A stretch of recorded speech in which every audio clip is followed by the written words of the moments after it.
¿Cómo se llama el libro, Roberto? Montoneros, un nombre original, por cierto, ¿no? Poco conocido. Montoneros y una especie de subtítulo que es el peronismo combatiente en primera persona. Es toda la historia. Toda la historia De abajo, Montoneros sí. Y del país, de todo el tramo, ¿no? Y abajo en la tapa, no sé cómo se llama eso, una cosa que dice un libro que rinde cuentas y exige cuentas, que es una parte del prólogo de Cito Lema. ¿Desde dónde arranca? Y arranca un poco en el golpe del 55, ¿no? Que yo lo viví siendo pendejo, tenía 14 años. Y me llamó la atención. No entendía mucho en ese momento, Sí. pero una semana después sí lo entendí más. Yo estaba estudiando en Pergamino, estaba en el segundo año de la secundaria, y hicieron un acto. Básicamente los grupos, llamarlo estudiantiles, que estaba ahí al frente un tipo Borrás, que después fue ministro de Defensa. Raúl Borrás. Raúl Borrás, ministro de Defensa de Alfonsín, fue. Uno de los fundadores de Renovación y Cambio, que fue la corriente alfonsinista. Bueno, estaba él al frente de esa movilización, del radicalismo y demás. Y lo que más me impresionó es que la terminal de ómnibus llevaba el nombre de Eva Perón. Y ahí fueron. Y agarraron, enlazaron el busto de Evita y lo fueron arrastrando por las calles Pergamino. Y eso fue lo que dije, y esta bronca, ¿cómo es esto? ¿No? Es decir, eso la verdad que me llamaba la atención. ¿De dónde nace el odio de estas personas? Claro, después con el además tiempo para un fui pibe, ¿no? Verlo claro, y era un pendejo y no tenía... ¿A qué le tienen tanta bronca a estos Yo tipos? después comparaba y cuando escribía el libro me fijaba, compañeros de acá, como el Cadre y compañía, tenían un año más que yo, o mi edad, ya estaban militando, pero yo no. Claro. Yo venía del campo, es una familia que no se metía en esto. ¿Sos santafesino? No, de Pergamino. De Pergamino. Rancagua, un pueblito pegado a Pergamino. Mi viejo era radical, mi abuelo peronista. Es decir, estaban ahí, no se metía mucho. Mi viejo se metía en la cooperativa, sí era cooperativista. Pero en política prácticamente... Claro, un pibe. Era un pibe. Y esto me impactó. Y después con el paso del tiempo fui entendiendo un poco más. Claro, a mí me interesa y además eso. los recreos, venía una piba, me acuerdo, una turca, no me acuerdo el nombre ahora, que venía y me hablaba al oído. Sí, me decía, mirá, tal día tenemos una reunión en tal lado. Como yo no estaba con la oposición, tampoco era la oposición los radicales. Claro. Tampoco era peronista, pero veía que no me metía en el discurso, entonces me llamaba tratando de arrimarme. Y ahí, bueno, formé parte del primer centro estudiante que se armó por los independientes. Estaba la iglesia y estaban los radicales. Claro. Y después entramos un tercio de la comisión por los independientes. ¿Siempre fuiste creyente, Roberto? No, sí, siempre. Sí, yo me crié en una familia, había 2 tíos curas. Hice primer año en Rosario, en la escuela, en el colegio San José, los salesianos. Mi viejo al fin del 54 me sacaron del internado ese. ¿Por qué me sacaron? Por los quilombos con Perón.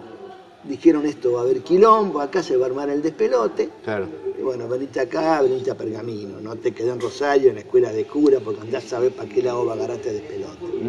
Y ahí, bueno, ahí salió. Ahí en el libro, por lo que me contabas horas antes, vos situás dos resistencias peronistas, ¿no?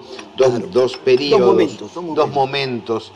Claro, uno quería del 56, digamos, del golpe enseguida, qué sé yo, Villa Manuelita como símbolo, hasta el 64. ¿Por qué 64? Por el fracaso del retorno. Claro. Y pongo una especie de intermedio, 64-66, sí, donde en la Argentina hay una especie, cuando Perón dice de sencillez hasta que aclaren, ¿qué es lo que le pasa? No tiene instrumento a mano. Entonces, bueno, bajémonos del caballo y miremos qué pasa. Y 66, que empieza otro proceso. Pero qué importante la movida juvenil de todo el periodo, ¿no? Claro, tanto en la primera resistencia como en la segunda. La primera, la base, son los sindicatos. Claro. Eso no queda ninguna duda. Claro, pero después hay más expansión territorial. En la segunda. Pero aún los sindicatos, la pelea callejera la daban los pibes, este grupo juvenil, te decía recién, bueno, Rulli, Cacho, Rearte. Claro. Ellos daban la pelea en la calle, pero su sostén, que les ponían, le ayudaban de atrás eran los sindicatos. Claro. Cuando alguno caía en cana, el sindicato ponía al abogado, bancaba a la familia, etc. Es decir, esa resistencia estuvo totalmente centrada en el sindicalismo peronista. ¿Qué pasó? Cuando en el 58, en base al acuerdo electoral por el que gana Frondizi en el 59, devuelve los sindicatos, es decir, y retoma la conducción buena parte del peronismo, y ahí va cambiando el carácter, porque una cosa era pelear con el sindicalismo desde estructuras semiclandestinas, y otra cosa era legalidad, y se van incorporando lentamente al régimen, de alguna manera. Entonces mantienen un discurso combativo, la vuelta de Perón, etcétera, etcétera, pero cada vez más... Van haciendo el bandolismo. Van haciendo el bandolismo. Eso tiene su efecto final, 1964, y el retorno de Perón, lo mandan de vuelta, y quiero que ya quedó grabado ahí, lo mandan de vuelta y acá no pasa nada. Claro. Ese es el símbolo del burocratismo.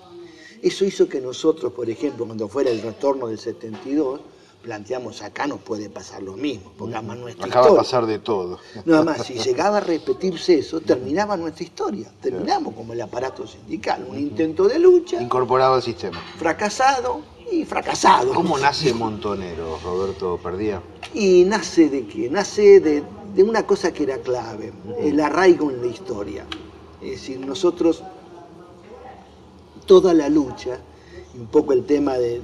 Yo soy hijo de... éramos chacareros pobres, ni chacareros, parcero era mi viejo, trabajaba en una estancia y lo movían de un lugar a otro para que cultivara para la estancia. Pero de alguna manera, en el imaginario y en todo éramos sectores medios de alguna manera. Y cuando pasa lo del 64 y fundamentalmente lo del 66, ya se abre otra visión, y de alguna manera un montón de sectores medios se incorporan al peronismo, al movimiento nacional. Esa es la característica de ese fenómeno. Y vienen de la mano de una especie de una nueva visión de la historia. Bueno, ahí Onganía tuvo mucho que ver, ¿no? Gracias a Onganía. Yo lo que digo... Palos para todos. Onganía democratizó la vida política argentina, metió a todos en la bolsa y entró a pegar a todo el mundo. La noche de los bastones largos es el símbolo de esta etapa. Y ahí entonces empezamos este segundo revisionismo. Hubo un primer revisionismo ya por los 30, por los 40, donde se incorpora a los caudillos federales un cacho. Nosotros incorporamos mucho más. Al Instituto Juan Manuel de Rosas, tanto José María Rosas como Cook. Las cátedras nacionales. Y después vienen las cátedras nacionales. Es decir, te van incorporando el tema de este revisionismo nuevo. Entonces en este revisionismo nuevo, la figura de los caudillos adquirió un peso vital, era defender la patria. Claro. Y nosotros de alguna manera, a diferencia de lo que era la izquierda tradicional, teníamos la idea patria o colonia. Nacional. Decir, la idea de nación y confrontación con el imperialismo como una idea central. Y en esa búsqueda de lo que era la patria, aparece la lógica. ¿Quiénes pelearon históricamente por la patria? Desde los albores de la independencia, los caudillos, es decir, y los caudillos montoneros. De modo que el nombre inclusive... Yo no formaba parte del grupo original de Montoneros, de Abal Medina y compañía, Firmenich y ellos. Los conocía, sí, éramos amigos, nos conocíamos, pero éramos otro grupo. Y el grupo nuestro, que estaba discutiendo el lanzamiento público, ya hacíamos algunas operaciones, pero discutíamos el lanzamiento público, habíamos acordado que nuestro nombre iba a ser Montoneros. El mismo nombre. Dos ideas en la misma dirección. Claro. Evidentemente estaba en el ambiente eso. El grupo de Tacorralo, yo formaba parte de ese grupo, la FAP originariamente, también el comando de Tacorralo se llamó Comando Montonero también. A los meses le dieron ese nombre al comando. Es decir, estaba en el ambiente. Eso era la lógica que se correspondía con esos tiempos. Fue fuerte la participación juvenil, la participación específicamente de Montoneros en el retorno ya definitivo de Perón, ¿no? En la campaña del 73, sí. En el primer lustro de los 70, sí, en ese tramo inaugural que quedó grabado en la memoria de las generaciones. Claro, y ahí nosotros tuvimos choque, pero no muy fuerte, con el sindicalismo. Me acuerdo que los compañeros iban a ver a los sindicalistas y le planteaban, bueno, trabajemos juntos para esto, o pongan guita, pongan tal cosa, la otra, etcétera. Y me acuerdo la transmisión de un compañero que nos dice en una reunión con sindicalistas, ¿qué le responde? Mirá, le dice, no sé cuánto le pidió plata para las movilizaciones. Mirá, le dice, sí, la verdad que lo que me pedí, si Perón vuelve no es nada. Ahora, si Perón no vuelve es muchísimo. Claro, claro, claro. Es, ellos no creían realmente en la vuelta de Perón. Yo creo que había una franja importante del sindicalismo que la miraba de reojo. La historia bandorista es esa. A Bandor le convenía, histórica ya Bandor no estaba, pero no importa, digamos. Al bandorismo como tal no le importaba mucho la vuelta de Perón. Al revés, Perón exiliado en Madrid, para el bandorismo era negocio. Porque ellos acá hacían su juego, con los militares mucho más, ¿no es cierto? Y si Perón se quedaba allá, entonces tenía la bandera que la ejercían ellos. Lo que pasa es que ahí los más lúcidos, Lanús entre ellos, estaban mirando debajo del agua. Claro. Y decían, si esto sigue así, estos muchachos por nosotros se van a quedar con todo el peronismo y después agarrate la Catalina. Claro. Tenemos que lograr la confrontación interna. Y ahí entonces yo creo que hay como dos estrategias, una de corto plazo y una de largo plazo. En el corto plazo ganó Perón a muerte, ganó Perón, le puso las condiciones que le puso el anuncio, no le dio bolilla y ganó elecciones, triunfo electoral, vuelta a Perón, todo. Ahora, cuando uno la mira en el largo plazo, hay dudas. Y yo creo que en ese sentido, la estrategia del anuncio, ya sin el anuncio, pero su estrategia, fue la que terminó imponiéndose. En combinación con la política norteamericana para el continente. En combinación, ¿no?, con las que contradicciones internas, Kissinger, con la política norteamericana, con un montón de cosas. Pero digamos, el plan del anuncio terminó haciéndose realidad, ¿no? En un ratito te voy a preguntar, Roberto, por López Rega. Te voy a preguntar por las manos de Perón. Sí. Y también por las perspectivas, lo que viene. ¿Tomamos otro café? Tomamos otro café. Dale.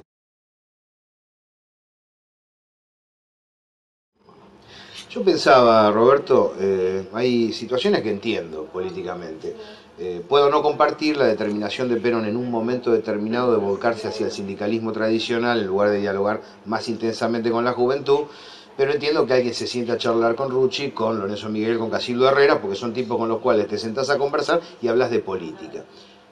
No entiendo López Rega, no entiendo qué hace una especie de grano de pus en el medio de la historia argentina con tanta trascendencia, al punto de ser asistente de Perón, pero cuando Perón muere lo deja como ministro de Bienestar Social. ¿Cómo llega López Rega a esa situación? Qué sé yo, es producto un poco de las distancias también. Es decir, Perón de alguna manera intervenía muy indirectamente en la política argentina, te había unos cuadros dirigentes. En un momento dado, creo que año 65, la manda a su señora, a Isabelita, a la Argentina por unas elecciones que había en Mendoza, para pelear contra el bandorismo. Sí. En ese momento, uno de los vínculos que tenía Perón era la logia Nael, que era proponía una alianza de Asia, África y América Latina, triple A. Y en esa logia, bueno, una de las figuras máximas era Urien, el papá del Guardia Marina. Del Guardia Marina, Julio César Urien, también se llama Julio César Urien. Cuando viene Isabel, Perón les pide que le pongan garantía, custodia, y este grupo de gente selecciona un par de suboficiales, peronistas, y entre ellos va López Rega. Por razones que uno no conoce, cuando Isabel se vuelve a España, pide que venga López Rega. Llega López Rega a España, primero para que ayude en la quinta, primero de afuera, y después los mete adentro de la quinta. Perón parece que primero no quería, pero después dale que va. Y con el tiempo se fue instalando allí adentro, para las tareas del servicio doméstico, digamos. Pasa el tiempo, Perón va envejeciendo, y López Rega se va afianzando ahí adentro.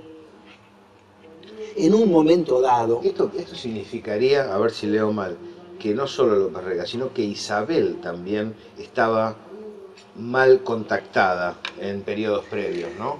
Porque ¿qué es lo que la lleva a ella a llevarlo yo tengo una anécdota, al hombre allá, ¿no? Una anécdota, un relato de hace mucho tiempo de Ramón Landajo, un viejo militante peronista que hacía las tareas de inteligencia para Perón, viajaba por el mundo y que fue secretario de él, que murió hace unos 3, 4 meses. Él me contaba, no hace mucho tiempo, que él estuvo con Perón en Panamá, que estando en Panamá ya Isabel tenía sus agachadas. Unas agachadas que consistía, que llevaba los papeles que encontraba por ahí a la embajada argentina. Estaban los militares, por supuesto. Entonces me contaba el viejo Landajo, Ramoncito, dice, nosotros pues, sabiendo ya eso, le dejábamos papeles truchos por ahí. Claro, para que lleve información falsa. Para que lleve información falsa. Digo eso. Isabel desde aquella época. Esto creo que le escribió por ahí Ramón Landajo, de modo que no. Pero, ¿qué pasa en ese marco?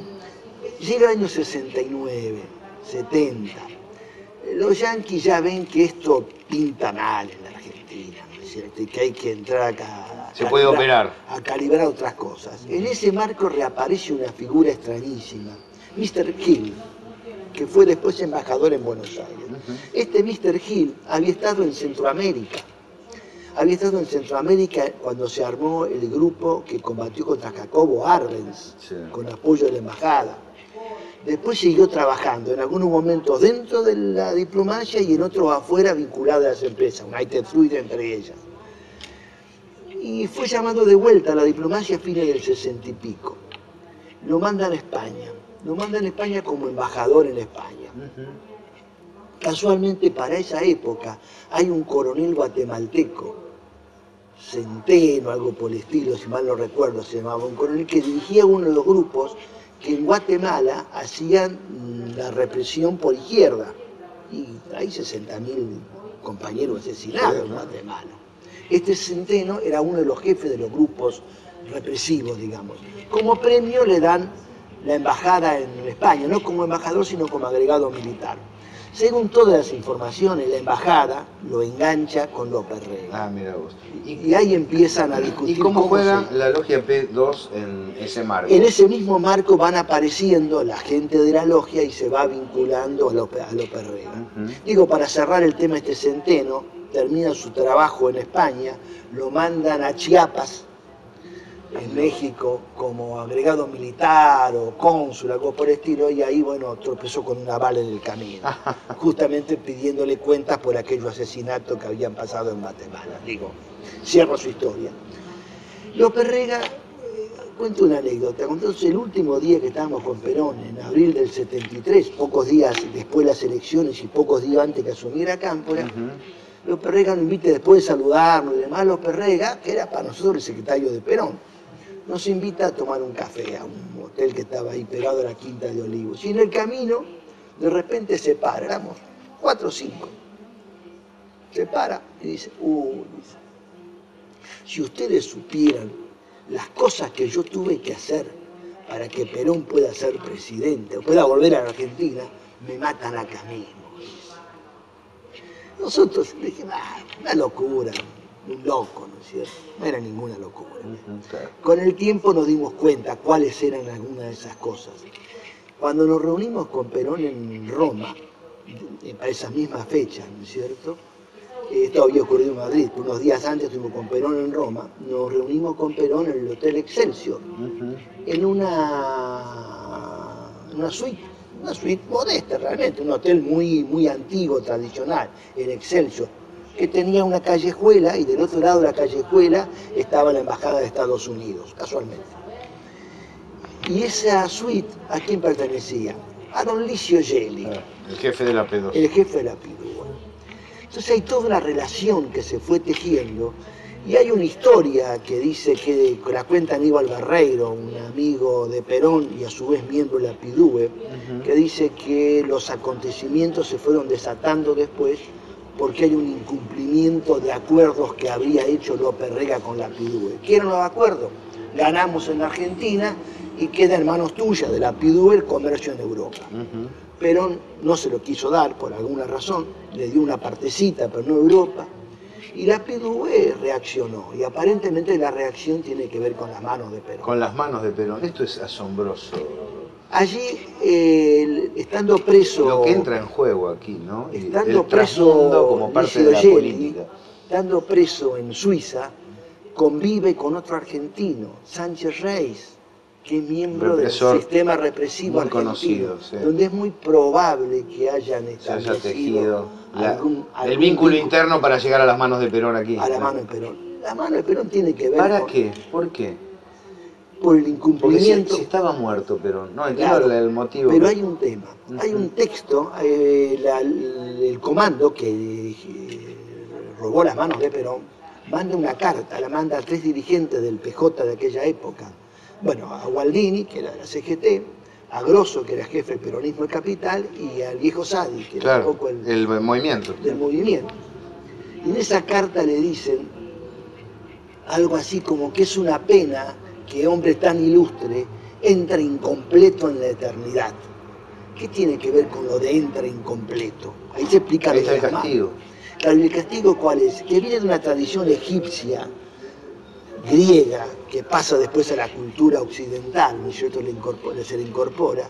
El nombre del comando creo que es IA-13 Hermes, que tiene ese recorrido de esa historia de simbologías que se van haciendo, donde de alguna manera su castigo era que entrará incompleto, no íntegro a la eternidad, y en un castigo para toda la eternidad. Y nosotros, Roberto, analizando las estructuras y las fuerzas económicas de fondo para beneficiar a los pueblos, ¿no? Lo que pasa es que la PIDUE es hija del imperialismo, es hija de la CIA y esos pensamientos le sirven para... Y es hija de lo que es la inteligencia británica para combatir el comunismo en Europa. Esta historia es increíble, es impresionante. No, la verdad que se puede leer en tu libro, sí. Hay algo de esto en el libro, lo comento para explicar algunas cosas y explicar el rol que aparecen de agentes internacionales, claro. Que uno dice, ¿estos locos de dónde vienen? No son tan locos ni están sueltos por el... Hay una inteligencia detrás que lo va maniobrando y lo va maniobrando. Una consideración incomprobable, ¿no? Ahora te voy a preguntar, nos queda poquito tiempo, pero te voy a preguntar por cómo ves el panorama, presente en proyección. Pero pensaba que psicológicamente cómo se boicotea a alguna persona, ¿no? Porque la elección de los seres cercanos por parte de Juan Perón no fue tan atinada como el primer plan quinquenal, ¿no? Y además ya Perón ¿Cómo uno se hace, cómo el ser humano se hace zancadillas? Porque en realidad Perón sería hoy el gran líder latino. Lo es de algún modo, pero con un volumen fuera de todo debate. Y hoy hay debate porque precisamente dejó esos cabos sueltos innecesariamente en la elección de la compañera, en la elección de un secretario. Sí, es cierto. Yo creo que tiene que ver con muchas otras cosas, persona, ¿no? Que es muy difícil de explicar desde el punto de vista político general. Roberto, ¿cómo ves el panorama presente argentino, latinoamericano? ¿Y qué proyección atisbás? ¿Cómo ves el futuro? Yo creo que hay una situación como de estancamiento de las fuerzas que se habían desatado hace unas décadas atrás. Es decir, las fuerzas llamadas revolucionarias, con Venezuela a la cabeza, Bolivia, y otros países que fueron acompañando, hay un proceso de estancamiento peligroso. Creo que lo que acaba de pasar en Venezuela estos días es exactamente expresión de eso, y creo que es una reflexión en el sentido de que si los movimientos sociales, si las fuerzas políticas, si las fuerzas revolucionarias no avanzan en estos procesos, y nos vamos a encontrar con un retroceso donde esto va a ser un límite al que hemos llegado. Creo que está en la conciencia de los pueblos hemos avanzado mucho de lo que era esta situación en la década de los 90, pero lamentablemente no se han conseguido traspasar algunos límites. ¿Y cuáles serían las claves para poder avanzar, traspasar esta meseta que estás observando? El UNASUR es una clave y el ALBA es otra clave, ¿no es cierto? Es decir, establecer un comercio distinto entre nuestros pueblos, abrir el juego comercial interno, entre nosotros. Hacer provincias. La famosa historia del Banco del Sur no funciona, por algo no funciona. Y que seguimos pensando si viene o no viene, si pedimos o no pedimos plata, y el Fondo Monetario que tiene para decir, no tiene nada para decir. ¿Qué hacemos con el CIADI? No tiene nada que hacer el CIADI acá, que nos somete a nos regimenta en lo que le interesa. Entonces ese es el problema que yo veo, como que no hemos logrado profundizar en esta línea, y yo creo que si no aparece algún liderazgo fuerte, con fuerza social detrás, ya no de un país, de este cúmulo de países, esto se va a poner complicado, en el sentido de que se van a reducir las posibilidades de avanzar, por lo menos en el corto plazo. Pero yo creo que en este sentido importa pensar más que en el corto plazo, en el largo plazo. Y allí tenemos que formar a las futuras generaciones en 3, 4 ideas de fondo. Una idea es el tema del desarrollo histórico de la humanidad. donde hay que explicarle de que mire que nos están engrupiendo. Si queremos parecernos a Europa o a los Estados Unidos, no va a ser nunca realidad. ¿Por qué? Porque no habría mundo que lo tolere, la Tierra no aguanta un desarrollo a ese nivel. Habría que pensar en una especie de constituyente nueva. No me refiero a una reforma constitucional solamente, sino a una generación de derechos donde pensemos nuevas instituciones. Tomemos las ideas de Mariátegui, pensar de nuevo de Simón Rodríguez, nuestra América. Pensemos de vuelta en nuestra América. Roberto. Hay una frase que me impresionó hace unos años por parte de un hombre que ahora está traicionando, Humala. Yo le escuché decir a Humala hace unos años de que no podemos hacer que 200 años de historia republicana nieguen 30.000 años de historia de nuestros pueblos. Bueno, eso es pensar de vuelta a la realidad. Te conozco. Si empezara todo nuevo, ¿volverías a pelear Pero en la por misma supuesto, dirección? Roberto Perdía, gracias por estar. Gracias a ustedes, muy amable.